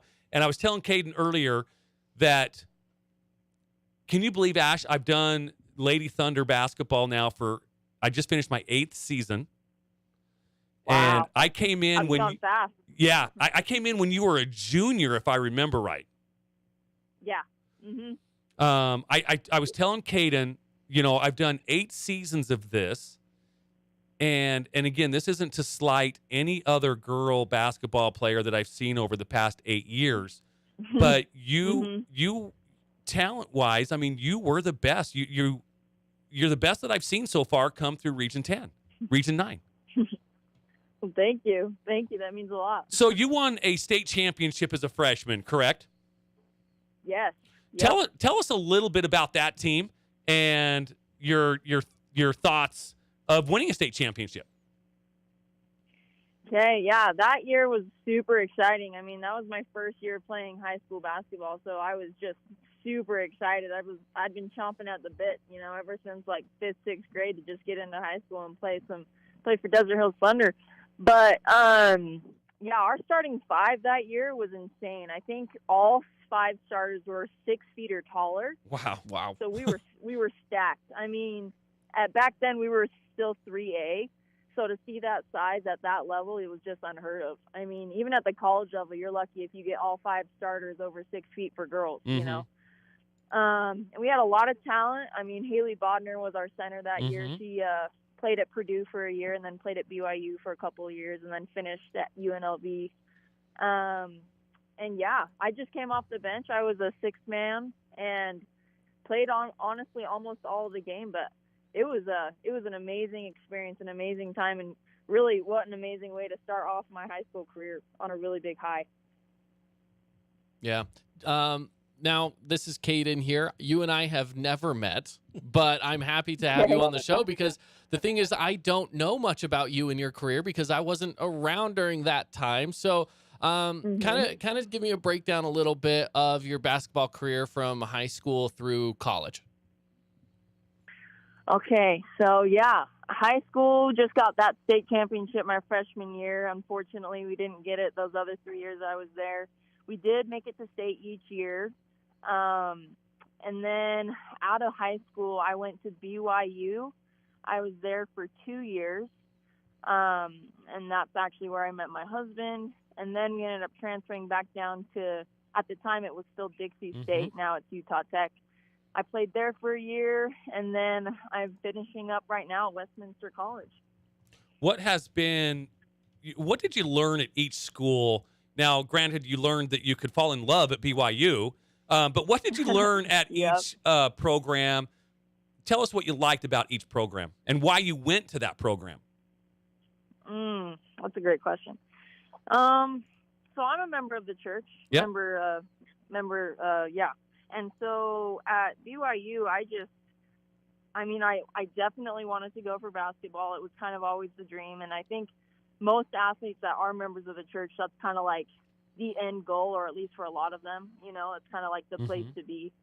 And that's, the way that it was for me as well. But I knew at the end of the day, like after basketball was all said and done, like, why am I there? And I knew that there'd be a lot of good options for, potential partners at BYU. So that was kind of a big draw for me. Basketball was great, but I knew that there would be a lot of potential people to date there as well. So basketball didn't go the best for me there. I learned a lot. I learned a lot about myself. I learned a lot through the experience on and off the court. But honestly, Division I was a lot of fun, and it was absolutely right up my alley for like my own motivation and just my self-discipline and determination. Like that's just right up my alley. I love to be in the gym, and that just totally catered to my passion for basketball. And then going down to Dixie State, also learned a lot of things there. Some good, some not so good. Right. But learned how to be a leader, I would say, on the court more so. because I had a little bit more opportunities to play on the court, at least for sure in the beginning. Yeah. And then at Westminster, just had a great experience. You know, like my coaches gave me so many opportunities to actually like be that captain and be that leader and really take what I had learned throughout my whole college basketball career and really kind of finish on a high note. So, yeah. So I've got a quick question for you, and this comes from my own ego, I guess. Is one of my favorite things I ever did was coach Little League sports and take those kids and being able to feel like I had an impact on them. To this day, I used to yell out to my kids that and I'd talk to them. The only thing that they ever controlled was their attitude and their effort, and I kind of just drilled that in. And I would yell attitude, and they'd all have to yell back effort. And, it was that kind of the thing. So I look at that. So my question for you is, as you look back through, you had multiple coaches, and maybe it even wasn't a coach, but as you look back, kind of a two-part question. Who's the coach that you'd say really had maybe the biggest impact on where what with your career? And then the second part of that is, what is that motivational, when you're getting ready to take the court and there's that little motivational thought that goes across your mind that, hey, this is what drives me, this is what is that motivational thought that drives you? Those are great questions. And hey, I love that, the whole attitude and effort thing. That's really, really true. Like those at the end of the day are ultimately the things that you can control, and especially at the college level, like I think a lot of that gets lost, and it's something that actually you need to remember the most is because there's bright lights, right? There's a lot of people at the games. There's so much publicity. There's the media, and it's like, well, it would be really easy to get distracted with all those things, but at the end of the day, you just got to remember it's your attitude and it's your effort. But I would say my coach here at Westminster has probably been the most encouraging, most positive, and has helped like my confidence get back, because at those other colleges, the coaches weren't as uplifting towards me on the court, and it really affected me in a lot of ways. So I'd say the Westminster coach definitely impacted the most in the most positive way. And then the thing that kept me always motivated is just to be the best. I just always wanted to be the best. And yeah, that's what kept me so motivated all the time. Ash, this is Mark again. So, just to kind of go over your high school resume just a little bit more, because that's where a lot of our listeners will remember you from. But you earned 4 varsity basketball letters at Desert Hills High School. You averaged just a hair over 19 points, 6 rebounds, almost 4 steals, and almost 4 assists per game as a senior. Now, you own the Lady Thunder single game scoring record. Caden, Jason, Ashley scored 40 points one time in a game. Ashley, do you remember that game? Yeah, I do. Do you remember who it was against? I do, yeah. It was against Maple Mountain. Oh, it was? Really? So it was it a preseason game, or was it a state champion, or was it a state tournament game? It was a preseason game my sophomore year. Okay. And did it as a sophomore. Yeah, wow. as a sophomore. There you go. Yeah, right after the state championship year. Yep. That's awesome. Ashley, also too, tell us a little bit about your family. I know your mom and dad. A lot of people might not know that. Tell us where your dad used to work and what he does. So my dad, he worked for Disney as a Disney animator for 10 years. Now he still works for them part-time. And then he's done a lot of the logos, the school logos around town. He did Desert Hills Thunder logo. Okay. And a lot of others. And yeah, that's kind of my dad. And my mom, she loves pickleball. Hey, I think a lot of St. Georgians love pickleball, so she's got that bug. Nice. And then I have a sister, Mandy. She goes to Crimson Cliff High School, and she plays tennis on the varsity tennis team. And actually, what are you doing currently right now? I know that you're finishing up at Westminster. Certainly, you've bought a house down here, so you're planning on coming back down to Southern Utah. What are your plans after that? Yeah, so I got a job lined up at Reach Higher Athletics, and that's a new sports performance facility down there. And I did an internship with them when I was playing at Dixie State for about a year, and just had an amazing experience. And, I was like, this is totally something I'm passionate about, team sports, building up each other's, positivity, motivation, just everything good, And they're like, yeah, no, if you want to come work for us, you got a spot here if you want when you're done with college. And I was like, sign me up. So, yeah, that's the plan. Yeah, that's phenomenal. So you'll be over there with Dylan and Jordan and them over there at Reach Higher Performance Center. Yep. Their new facility is fantastic. So, again, shout out to them. If any of our listeners have kids that would like to improve in speed and strength and skills, they have a magnificent facility over at Reach Higher Performance Center. And Ashley, you will be a great addition to that team because they've already got some great trainers over there. And I can second Thank that. you. I'm telling you, I wish my son, he went over there he started the year after his junior year and before his senior year. And just the improvement that we saw in him during that year, during that summer, I wish I'd have got him into it sooner. Because there was a lot of wasted time. But that's when they were at the old facility, the old barn, as we called it. Yeah. No, absolutely. Can't say enough about Reach Higher. I mean, if I would have had a facility like that when I was growing up, I can't imagine. Oh, yeah. Yeah. Yeah, you wouldn't have been going to the LDS Chapel down the street warming up. You'd have been going to a facility where you could actually get stronger, faster with the techniques they have over there. My goodness, you would have been dangerous, Ash. Dangerous. And so if you've got a young lady who's ready to take on the Ashley will be there, in about a month, right? Isn't that the game plan? Yeah, I'll be starting there. I'll be starting there in the beginning of May. All right, and Mark said he wants to take you on one-on-one. He says he can beat you. Oh, yeah, right. Let's do it. No way, Ash. I would never take that challenge. Now, I do have to ask you this, though. So, one of the things that I love about being a PA announcer over at Desert Hills is the starting lineups for basketball, whether it's boys or girls. I love the energy that goes into it. I feel that I'm not too bad at it. Was there any of those college PA announcers? I mean, come on, were they ever me? No, they never were Mark Musgrave. Never will they be. Ash. I think they try to be too cool. Ash, you again. You don't have to do that because you're already my favorite. So you don't have to. But I appreciate that. That is so much fun.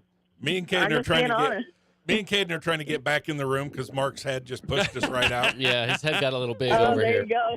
Yeah. Ashley, make sure you stop by the studio here when you get back into town. We would love to have you in studio as well at some point, maybe talking Reach Higher and things like that. Yeah. So we would love to have you on when you get down here. So come down, get settled, get going, and then I'll reach out to you and Dylan and them, and we'll see what we can't put together.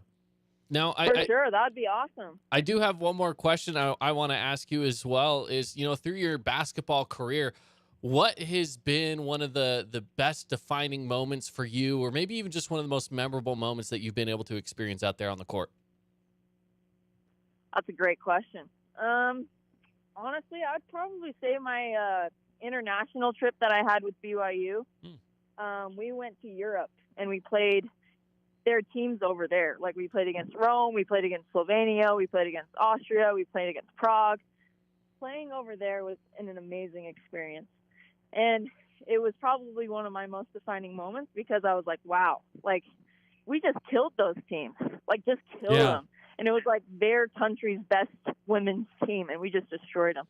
So I think it really put it into perspective of, like, how far ahead, girls in the United States are in basketball, and really opened my eyes. And that way. That leads me to a question, Ash. Has that ever been an option for you to go over there and play pro basketball? Yeah, so I've been getting quite a few calls to go play overseas. But like I mentioned before, I'm a part of the Church of Jesus Christ of Latter-day Saints, and I'm very religious. And my husband and I, we've been praying a lot about it and been trying to figure out, like, what our next step is with that. And because that's always been my goal, that's always been my dream. And it's really hard to pass that up when it's sitting on a platter, like right in front of your face. Yeah. So yeah, we feel like God's just telling us we should start a family. Okay. So that's the route that we're going. Ashley, you are a phenomenal person. I loved being around you those couple of years, your junior and your senior year. And we've kept in a little bit of contact as well, even in your college years. But you're a phenomenal person. You're a good basketball player, but you're even a better person. And I love that about the Beckstrands. And so as you move forward, we certainly wish you the best of luck. And we'll definitely be reaching out and getting in contact with you. And thank you so much for having me on the show, guys. I really appreciate it. And Ashley, I've got to tell you, and I'm going to get in huge trouble if I don't say this. My wife is a huge fan of yours, and she just loves you. So if I don't tell you that Mama Bomb says hello and she loves you dearly, and that she's expecting a phone call when you get back in town, because Mama Bomb does love you. So, thanks. She's awesome. Well, much love to her. The only claim to fame I have is that I'm the best lender you've ever had. Yes, you are. There you go. That right. There you go. Love it. I'm going to take it. So first-time home buyers, give me a call because I'll be the best lender you've ever had as well. There you go. Yep, that's true. There you go. Ashley, thank you for joining us on the show. It's been a pleasure for sure. Thank you, guys. Really appreciate it. Ash, thanks so much. Yep. Thank you. You bet. Bye. All right, there you go. Yeah, she really is a great person. And one thing that I remember about that girls basketball team, and this has been other teams too. Girls programs are so appreciative of support because they don't fill up the gyms like the boys do. And I remember specifically going to away games, and Ashley and Morgan Myers and a couple other players would always come over to me at away games and say, "Mark, thank you for coming." I mean, they really went out of their way. And no slight to the boys. They get tons of support. Boys have never done that, when I go to away games. And I go to their away games too. I'm not asking them to. I'm just saying that was a difference between boys teams and girls teams. Girls teams love the support, and they're also very vocal about it as well in thanking you. They're just very appreciative. I'll never forget that with those first Lady Thunder teams that I was the PA announcer for. Yeah, that's my feedback and what I've had with Ashley, and mostly my wife knows her much better than I do. She spent a lot of time with her, and she said, whenever somebody has success, there's always haters. There's always those that want to tear them down. And she said the thing about Ashley, that who she was as a person was so much bigger that when people said things, that tried to tear down, nobody believed them. They couldn't believe him because she lifted everybody else up around her, and she was just that good of a person. So I appreciate her coming on and taking the time. It was great to catch up with her and find out where she's going. If you're going to be, if you've got a young lady who's interested at all in sports, and not just basketball, but anything, get over there and see. Yeah, because like I said, it does make a unique difference in their confidence level. Is where it starts. Their confidence level changes, and then when their confidence level changes, so does their game. Yeah, and just a couple other things on her high school resume. She was the 2-time region MVP, and she was the Max Preps Marines Player of the Year her senior year as well. Wow. So yeah, she could light it up. Ball handler. She had handles. She could shoot. She could pass. Yeah, phenomenal player, but even better person. That's what I like about Ash as well. Yeah. Jason, I love that we're kind of starting up this new thing here as we head into these spring and summer months where, we've had you in here to talk wrestling. Well, it's not wrestling season. So I'm glad that we could still have you in here to do something a little different, but something that, one of the biggest things that we like to do is give back to the community. And maybe some of that is just to be able to catch up with just some of all those community members that have gone on and done something cool. In this case, it's someone that's gone on and played basketball at another level. And as you mentioned, someone that's a great athlete and a better person. So, yeah, this is fun. I like this. It's going to be really fun, and I've got some feelers out. I've made a few phone calls to some individuals and got some feelers out. But again, if you've got a recommendation, you got a thought of somebody that you've thought, man, I wonder where that person is today. Please reach out to us. We'd love to hear from you. As far as we'll go chase them down. We'll go figure out where they're at today and see what we can do to get them either in studio or on the phone and talk to us a little bit about where they're at and what their direction they're heading in. It will be a fun time. And again, if you have, you got the Ashley Greenwood stamp of approval when it comes to first-time home buyers. If you have, or even if you're a grizzled veteran in the home market, make sure you give Jason a call, or you can go to baumloans.com, BAUM loans.com. What's the number they can reach you at, Jace? 801-592-9387, and that is my cell number, so I take those calls. And then April 11th, I actually have a first-time homebuyer class that I'm going to be doing with one of the local realtors here. So we're going to, if you're interested in that and all, shoot me a text or shoot me, get a hold of Mark, whatever, and we'll get you the information. But April 11th around 6 p.m., we're going to gather at an office here, do a first-time homebuyer class. And on that, I get people all the time that say, but I'm not ready. Well, that's not what this first-time home buyer class is about. This, even if you bought a home and you're wondering, what did I just go through? Because I'll tell you flat out, the reason I got into the mortgage industry was actually because of a really bad lender. I went through and had a lender that just gave me a horrible experience, really took advantage of us. And so when I started researching, trying to figure out what she had done to me, what's her name?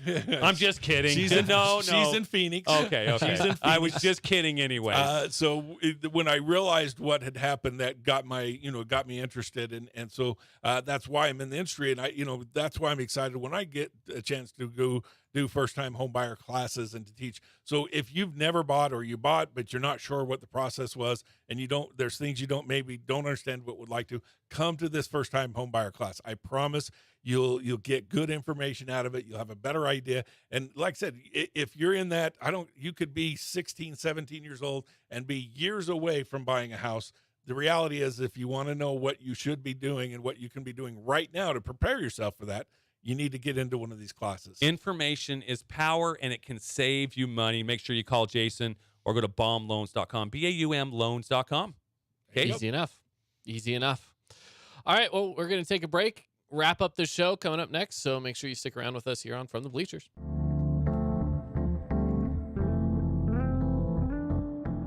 Did you know that St. George News has a new app? Download the St. George News app today and stay up to date on everything happening in Southern Utah. Get instant notifications on news, weather, sports, and more. Download the app today and get your local news now. Hey, it's Sheldon Demke. Check out the latest episode of What's on the Menu, a behind-the-scenes tour of local restaurants. We'll see some of their favorite dishes and get an inside look on how these dishes are prepared. Check out this week's episode at stgeorgenews.com and click the shows on the menu tab. As a local business owner, it's important to get the word out about your business. More people equals more revenue for you. Get your business in front of over 160,000 people in southern Utah each week with St. George News. Contact St. George News today. Media is everywhere. It's a part of our daily life, our routine. Not just for entertainment, but to stay informed. Local media has the biggest impact on your daily life. It's what's around you, what matters. And at Canyon Media, our goal is to deliver the very best in local entertainment, news, and media. From our award-winning radio stations like 99.9 Coney Country to Southern Utah's #1 source for local news, St. George News, we believe in delivering free, fast, and accurate local news, entertainment, and information to all of Southern Utah through our entertaining on-air personalities and music, compelling local shows, and community events like the City of St. George 4th of July celebration and charitable events like Coney Coins for Kids. From our entire team of dedicated designers, videographers, salespeople, digital marketers, writers, and on-air talent, thank you for letting us be a part of your daily life. Canyon Media, here for you.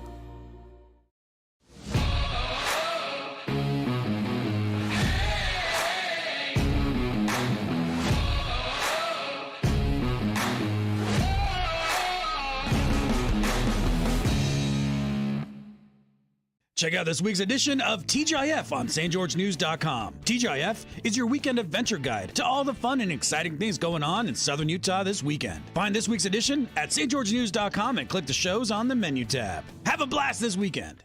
Hey, it's Caden Formaster. And Mark Musgrave, the voice you know with the Fan Sports Network. Check out our local sports radio show From the Bleachers live every weekday from 4 to 6 p.m. Listen to us on the radio on 99.5 or 95.3 FM. You can also listen through the Fan Sports Network app or watch the show live on the Fan Sports Network YouTube page. The Fan Sports Network is your home of Utah Tech Trailblazers, high school sports, and the pros. The Fan Sports Network, Southern Utah's home for local sports.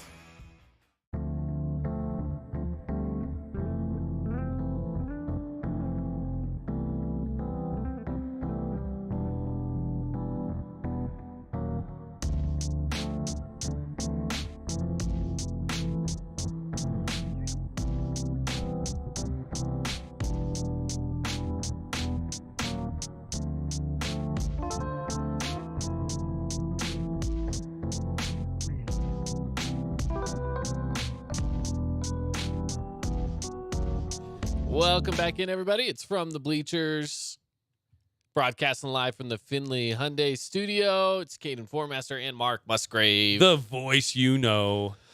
All right, Mark, as we wrap up the show, let's talk about, well, Region 10 baseball. Last night, there's some baseball, softball, and soccer action. Let's get into it and go over some of those results. So, we'll start off with the game of the week last night, our Boulevard home game of the week. Yeah. And Keith and I were out in Hurricane, and I have to tell you, Caden, Mother Nature was looking down upon us last night, and she was smiling.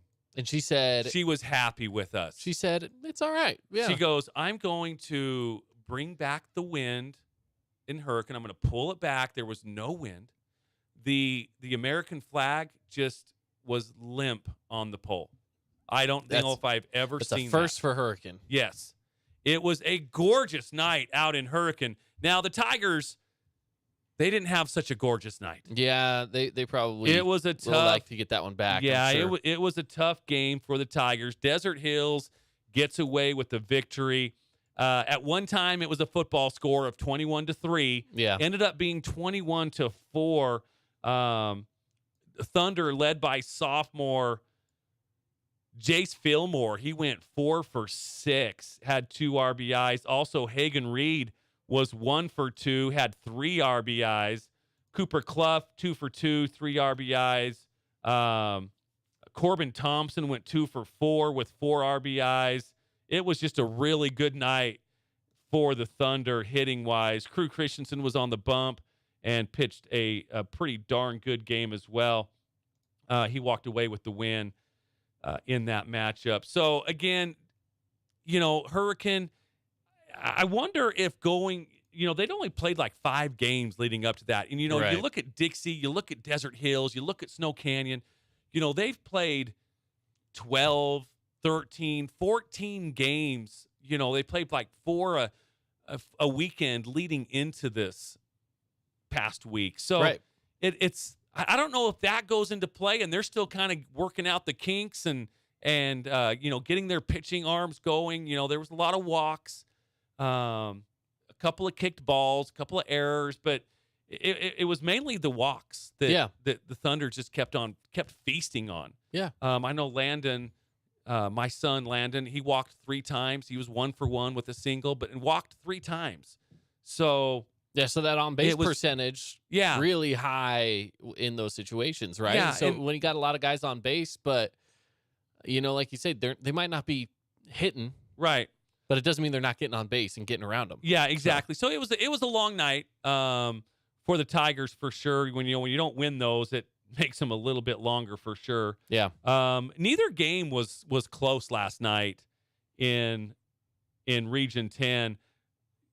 Crimson Cliffs, they hosted Cedar, and they won 16-0. And I'm just pulling up the box score for that one. And Ty West, he went 3 for 3. Pete Soto Jr. went 3 for 3. Brexton Stardy went 2 for 4 with 4 RBI.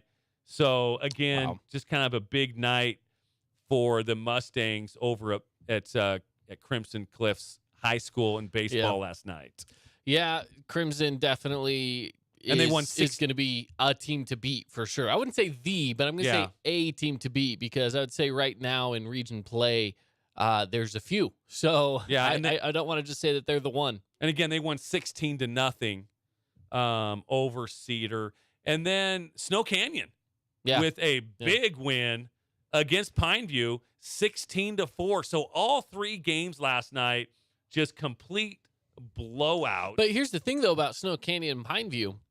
Pineview had the lead through the 4th inning into the 5th, and then Snow Canyon came alive, and 5th, 6th, 7th innings, they just put on the runs there. So it looks lopsided, scores a little lopsided, but there was a point midway through that game where Pineview had the lead. Yeah.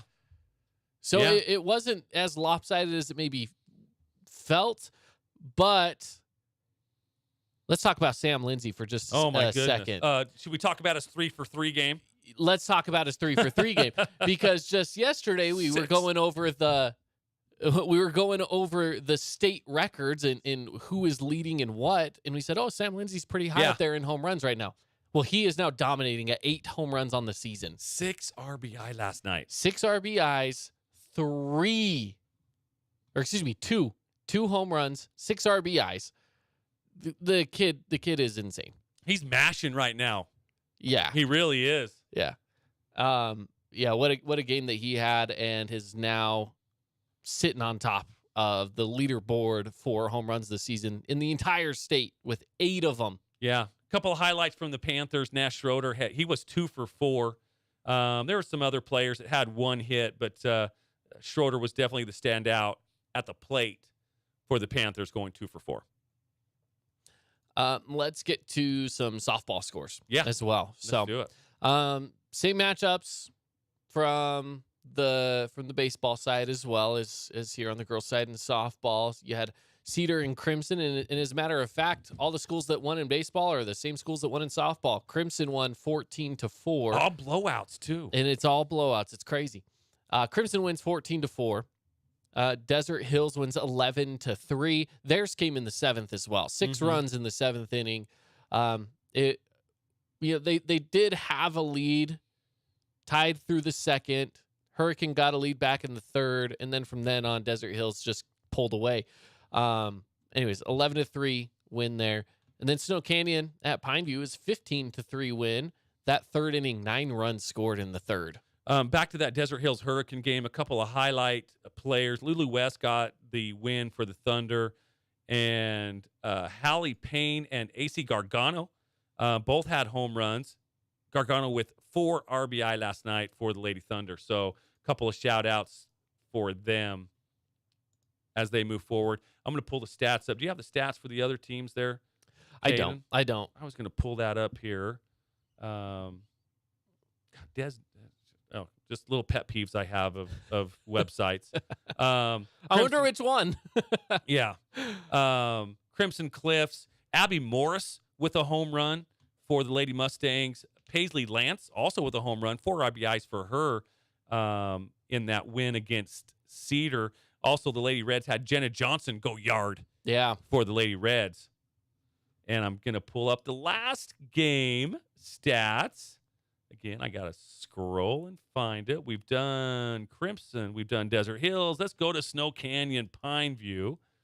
And 2 of the teams that we had in studio for sure. All these gals they were so much fun having in studio. Oh, yeah. Reese Gustin for the Panthers, she had a double.